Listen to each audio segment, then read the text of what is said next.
Hello, I'm so excited to host you, Tyler. I know you're just so busy with Netflix show, and thank you for coming.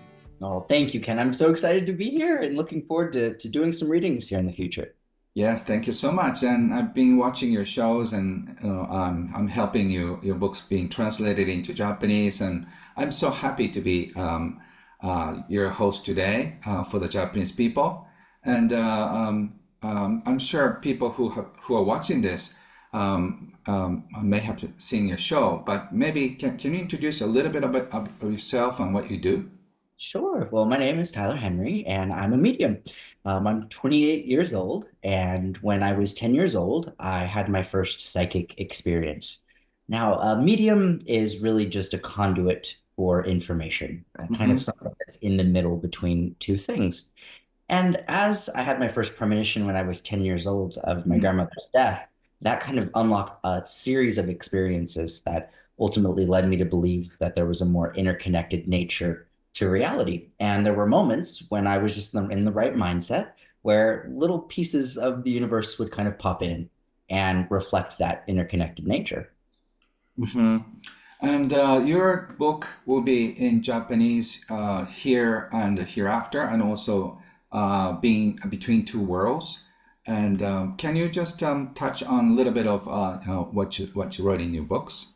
Absolutely. Well, Between Two Worlds was written when I was 19 years old, Mm. and it was technically a memoir, and it's kind of funny because it's usually written when people are elderly. So it was kind of like a vegan menu. Like it was quite thin. Memoir for 10 years. That's right. Yeah, there wasn't a lot to go over, but yet there was, and that was kind of the interesting thing is there was so much experience packed, really from the ages of 10 to 20. Uh, Hmm. that book touches on, but Here and Hereafter focuses more on the philosophy, the ideas, all the different realms of belief, and how we can use belief to our advantage. And the book really promotes self-awareness, regardless of what we believe about mediums, about spirituality. I think we all can benefit from getting to know ourselves more, being more whole, and aspiring to create. Hmm. And and I've seen your shows, and during the live sessions, you sit down with the client, and just you connect with the person on the other side. My understanding is that you keep receiving messages or symbols from the reading or the communication. Yes. So my process is deeply internal. There's a lot of misunderstandings around mediums that, Mhm. we see people walking around, and that generally is not what happens. There Uh-huh. have been some exceptions to that rule, but Uh-huh. generally it's a deeply introspective process akin to active imagination. Mm. So while people often think of the imaginary as not being real, Mhm. I found that the imaginary, greatly informs epiphanies, realizations, great inventions. I think creativity deeply relates to intuition. And so as I've kind of learned how to get into that altered state of mind, Mm. I basically just receive these very subtle moments of meaning. And it relies heavily on the premise of meaningful coincidence that me and the client are meeting, and that Mhm. whatever is exchanged at that place and time that is made sacred is Mm. going to allow for someone to move forward in a way that they weren't before. So that's kind of the premise. I see, I see. And it's so exciting to see how people are getting healed when you tell who's on the other side, just telling that she loves her daughter, and beautiful stories. And so is communicating with the other side inspiring for you? Oh, deeply. It's not only my job, it's my life. And Mm. every waking moment, I am thinking about it in one way or another. It really has shown me the importance of seizing the moment, of really looking past the boundaries and barriers that people sometimes put up, and really the value in meeting people where they're at and Mm. taking people for what they're worth, no matter who they may be. It allows us to move a little bit more easily and with less baggage. So my Mhm. abilities informed, I think, not only my approach to work, but my approach to my personal life. Beautiful. It's so amazing. I've met many mediums, and sometimes their information is accurate, but the way they convey the message is sometimes disturbed. So the message comes out totally different. It could be so scary, could be Right. threatening, and your message is so healing. That's why I have a huge respect for what you do. I really appreciate that. You know, being a teenager and starting in this industry 10 years ago or so, it was a very different climate for mediums. And so it was Yes. very important for me, even with how I would dress. I would try to wear light colored clothing that wasn't like black and depressing and gothic, as much as I love the goth community. So for me, Ah. I had to do certain things to kind of, reflect that this was more about life Mm-hmm. than anything morbid, and that while the macabre has a place in positivity around attitudes of death, Mm-hmm. what I do is really more about the continuation of life and the value we can get from that. Beautiful. So, from your experiences communicating with the people on the other side, what would be the messages that you often get for the people who are left behind? I would say the universal message, if there is one that comes through, seems to reflect a life review process. Mm. Every single individual that I have connected with in one way or another now over the course of thousands of readings, Mm-hmm. over a decade, they all have reflected some degree of a greater understanding about how they lived and how they died. Mm-hmm. And it seems to me, in a similar sense, that a sixth grader is at a certain level of intellect than perhaps a 13-year-old, and Mm. this said is radically different than a 50-year-old. There are Mm-hmm. certain kind of levels of evolution of growth that is just a natural byproduct of the continuation of consciousness. So that's a thing. Wow, wow. I have many questions. I ask around my friends, you know what? If you had the privilege of interviewing Tyler, what would you ask? And then people are very interested in just learning. Is there any way that you can communicate with your mother who passed away or father who passed away on an energetic level, I even if you're think not psychic? everybody, I think, on some level is a soul and therefore has varying degrees of sensitivity on that level. I think of there being emotional intelligence, Mm-hmm. and then also on some level spiritual intelligence, and everyone's kind of operating to different degrees. So Mm-hmm. I think, introspection is a great start as we kind of build these inner worlds. I think there's more to work with that then gets reflected in the outer world, kind of akin to like a young yin perspective. Mm-hmm. Synchronicity is a big part of that inner relationship. So I would say, the subconscious is a great wellspring of Mm-hmm. inspiration. Dreams are one of the primary ways that subconscious information comes through, but not everybody remembers their dreams. And while there are ways to increase dream recall, like through journaling, Mm-hmm. and other kind of methods, creativity and being able to get into flow states seems to enhance the likelihood of intuitive information coming in. Mm. Very interesting. You may not know that Japanese people have usually have a altar in their homes, and then we have pictures of our parents and grandparents, and we casually talk with the parents. So it's part of our culture. So we feel like we're talking with our parents and grandparents on a regular basis, especially once a year. There is this Obon time in August where all the souls from our ancestors come back to us to greet us. So we do a celebration. So we are very familiar with talking with the deceased people, and but it must be a little shocking for North American people when they talk about what I'm going to talk with my mother who passed away 20 years ago. So how do you kind of deal with this skepticism around mediumship and Yes, there are so many, realms of belief around mediumship, and spiritualism as a whole started in the 1800s in the mm, United States and then went over primarily to Europe and then actually ended up coming back to the United States. And mhm, now it's in a resurgence. And I would just say that, on a larger level, if you look at when mediumship became popular, it was at a time when science was taking off and when there were a lot of possibilities. Radio waves started getting kind of quantified and understood. There was understandings around radiation. mhm. Marie Curie was actually a spiritualist. Um, Right. her work as in radium. So she was, a fascinating character in her own right, but it was a time in which anything felt possible. Mhm, And I think now we see a little bit more of an emphasis on mental mediumship mhm, versus its inception, which was physical mediumship. The moving of objects, and kind of the performance aspect of how spirits can affect physical reality.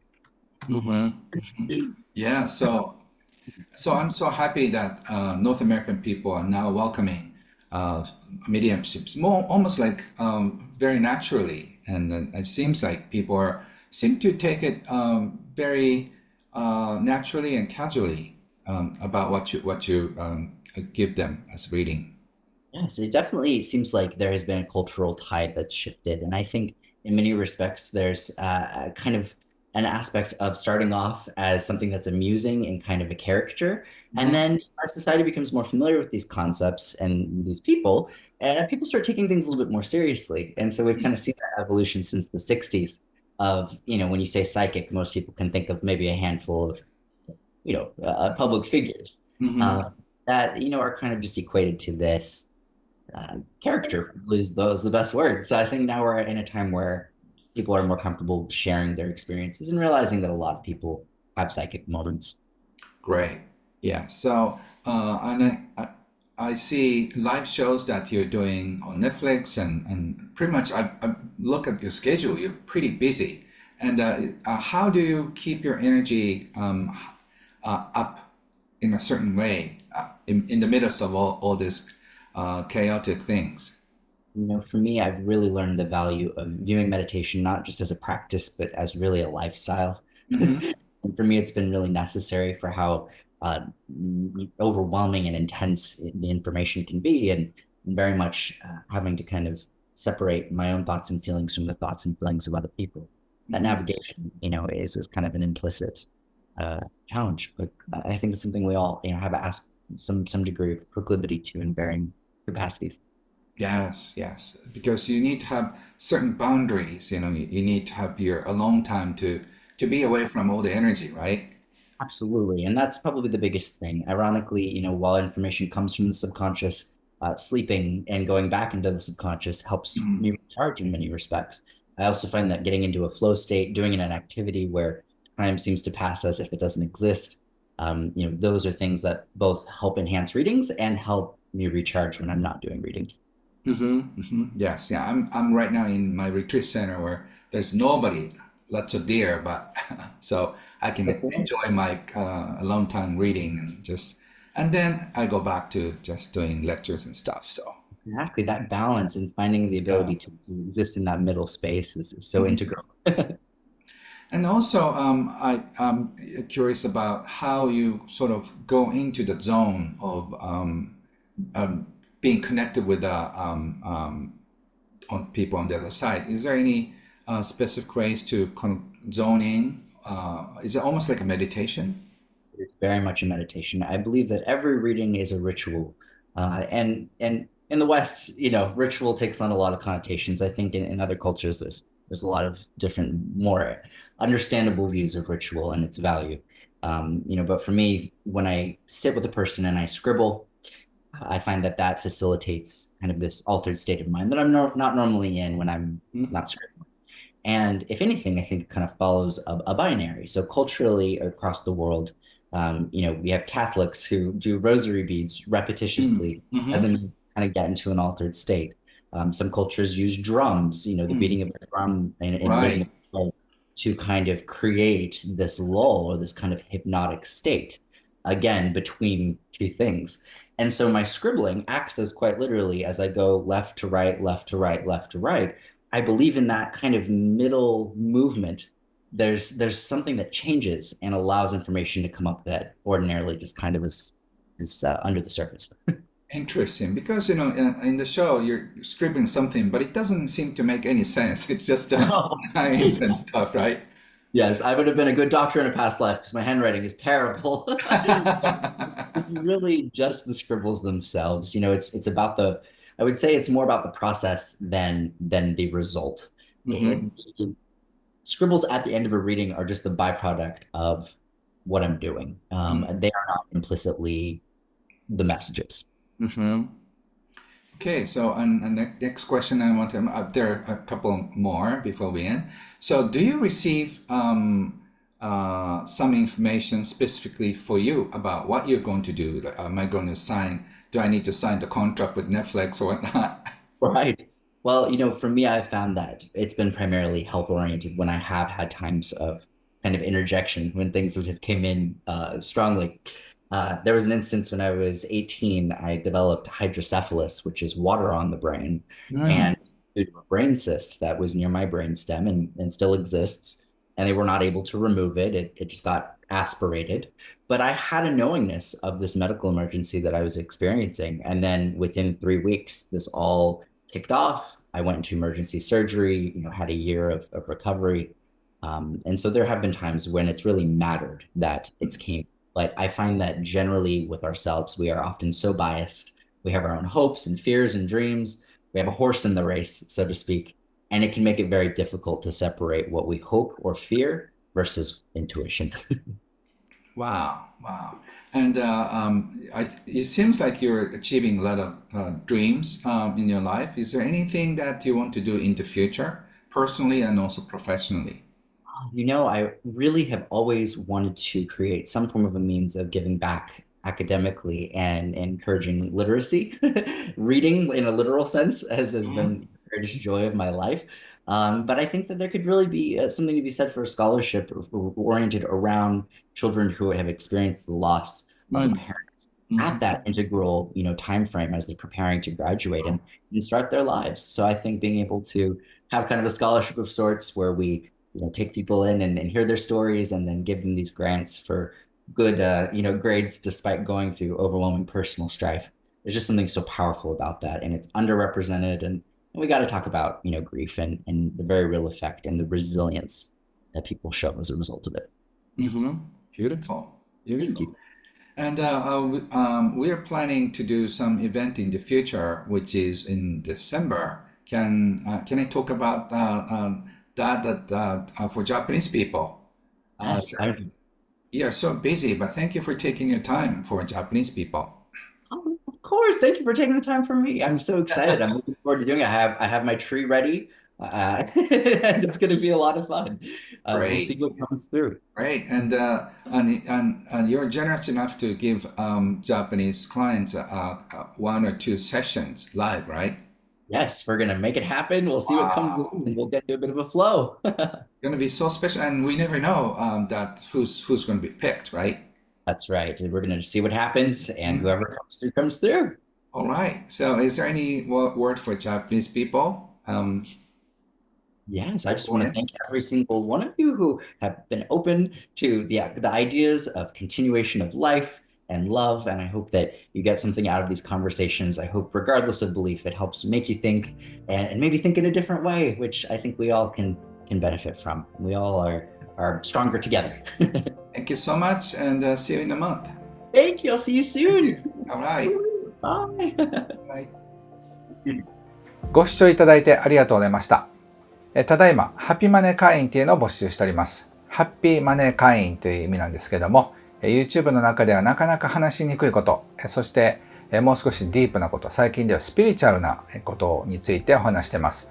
スピリチュアルとお金、そしてお金っていうのはエネルギーだと思いますけど、それをどうやってうまく引きつけたり、そしてどうやって気持ちよく流すのか、そんな話から株式投資の話、未来予測の話、そしてどうやって自分のエネルギーをコントロールして幸せに豊かに生きていくのか、そんな話なんかもしております。心理学の話から国際政治の話、そういったYouTube でなかなか話しにくい話なんかも自由に話させていただいております。